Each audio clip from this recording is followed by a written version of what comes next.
সাংবাদিক বন্ধুগণ, আজকে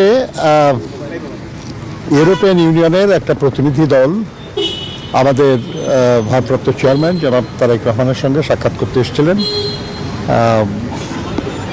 ওনার সঙ্গে আমরাও কয়েকজন ছিলাম।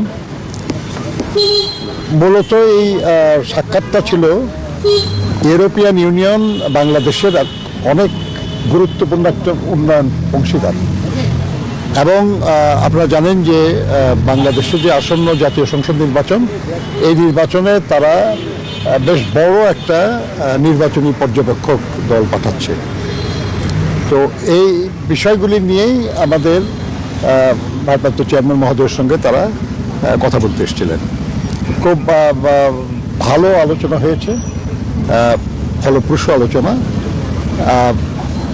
সেখানে তাদের যে ছিল সেটা হলো যে আসন্ন নির্বাচন কেমন হতে যাচ্ছে এবং সেখানে আমাদের ভূমিকা কেমন কি থাকবে, এবং নির্বাচন শেষ হওয়ার পরে এ দেশের উন্নয়নের ব্যাপারে কি ভাবনা চিন্তা আর কি আমাদের। এ ব্যাপারে আমাদের ভারপ্রাপ্ত চেয়ারম্যান সাহেব অত্যন্ত স্পষ্টভাবে বলেছেন যে এই নির্বাচনটা যত দ্রুত সম্ভব করার দাবিটা মূলত আমাদেরই ছিল। আমরাই চাচ্ছি যে নির্বাচন যত দ্রুত সম্ভব, অর্থাৎ যে তারিখে নির্ধারিত আছে এই তারিখেই যেন হয় এবং শান্তিপূর্ণ যেন হয়, অবাধ এবং সুষ্ঠু যেন হয়। এই ব্যাপারে বিএনপির যে কমিটমেন্ট, বিএনপির যে আগ্রহ, এটা তিনি পুনর্ব্যক্ত করেছেন। তিনি এটাও বলেছেন যে দেশের মানুষ দীর্ঘদিন নির্বাচনে অংশ নিতে পারে নাই, ভোট দিতে পারে নাই। তারা অপেক্ষা করছে অধীর আগ্রহে যে একটা শান্তিপূর্ণ নির্বাচন হবে, সেখানে তারা অংশগ্রহণ করবেন এবং তাদের ইচ্ছা আকাঙ্ক্ষা তারা ভোটের মাধ্যমে প্রকাশ করবেন। আমরা এটা জন্য আমরা অপেক্ষা করছি। নির্বাচনে আমরা সক্রিয়ভাবে অংশগ্রহণ করতে যাচ্ছি। এর জন্য যা যা প্রস্তুতি যেগুলো নেওয়ার এগুলো আমরা নিয়েছি, আমরা কাজ করছি। এবং ইউরোপিয়ান ইউনিয়নের যে বাংলাদেশের উন্নয়নে যে অংশগ্রহণ এবং অবদান, উনি তার জন্য ধন্যবাদ জানিয়েছেন ইউরোপিয়ান ইউনিয়নের প্রতিনিধিদেরকে, এবং তিনি আশা করেছেন, তাদেরকে অনুরোধও করেছেন যে আগামী দিনে ইউরোপিয়ান ইউনিয়নের যেন আরও বেশি সহযোগিতা করে, বাংলাদেশের উন্নয়নের জন্য আরও কার্যকর ভূমিকা পালন করে, যাতে বাংলাদেশের জনগণ উপকৃত হয়। তারা বলেছেন যে তারা আরও বড়ভাবে, আরও অধিক পরিমাণে সহযোগিতা নিয়ে তারা আগামী দিনে বাংলাদেশের পাশে দাঁড়াবে। কি ধরনের সহযোগিতা? এগুলো ডিটেল আলোচনা তো আজকে হয় নাই, আজকে তো জেনারেল আলোচনা আর কি। তো আপনারা জানেন আর কি যে তাদের বেশ কিছু কনসার্ন ছিল, যেটা বিশেষ করে শ্রমিক অধিকারের ব্যাপারে। আমাদের ভারপ্রাপ্ত চেয়ারম্যান মহোদয় বলেছেন যে বাংলাদেশের শ্রমিকদের কল্যাণে বিএনপি সরকারই সবচেয়ে গুরুত্বপূর্ণ সব ভূমিকা পালন করেছে। একদম সর্বশেষ দেশনেত্রী বেগম খালেদা জিয়া, তার আমলেই বাংলাদেশ লেবার কোড যেটা সংশোধনের ব্যাপারে আলাপ ছিল, এটাও উনিই করেছেন।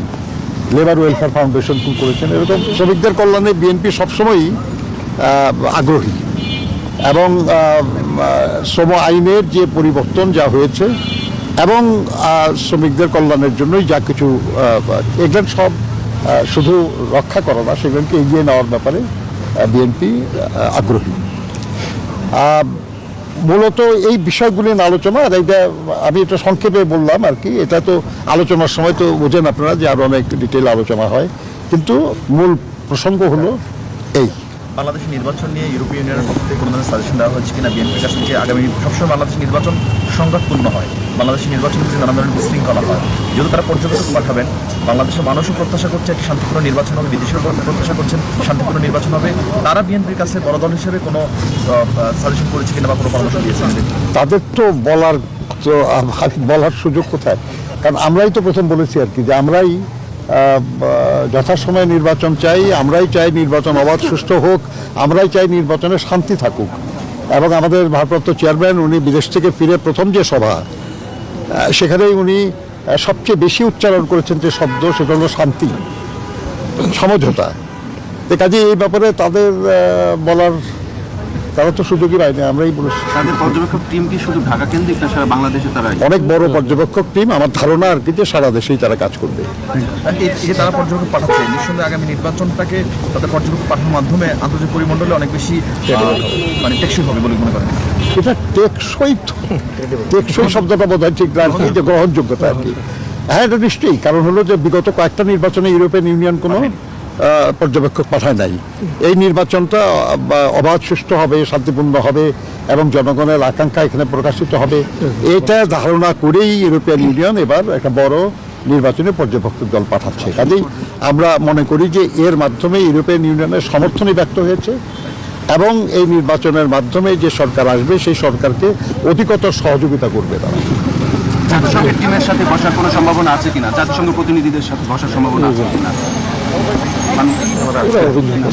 আপনার এই নির্বাচনের আগে জাতিসংঘ বহু প্রতিষ্ঠান তারা কথা বলার ব্যবস্থা হয়তো হবে আর কি, কিন্তু এসবটা নির্ভর করতেছে উনি তো নির্বাচনী প্রক্রিয়া অনেক বেশি ব্যস্ত হয়ে পড়বেন, কখন কতখানি সময় দেওয়া যাবে না যাবে এটা তো নির্ভর করে। তবে আমাদের গুরুত্বপূর্ণ আন্তর্জাতিক বন্ধু যারা, সহযোগী যারা, তাদের সঙ্গে তো আলোচনায় আগ্রহ থাকবে আমাদের। ধন্যবাদ। সামনে নির্বাচনের এখনকার যে পরিবেশ, সেই পরিবেশ নিয়ে তাদের কোনো পর্যবেক্ষণ কিংবা কনসার্ন না, নির্বাচনের পরিবেশ এখন যে আছে আলহামদুলিল্লাহ ভালোই তো আছে, কাজে এই দিয়ে অন্যদের বলার কি আছে। আর আরেকটা যে আপনাদেরকে আমি বলে রাখি আর কি, সেটা হলো এই নির্বাচনটা আমাদের দেশের, এই নির্বাচনটা আমাদের, এই ব্যাপারে অন্যদের কথা তো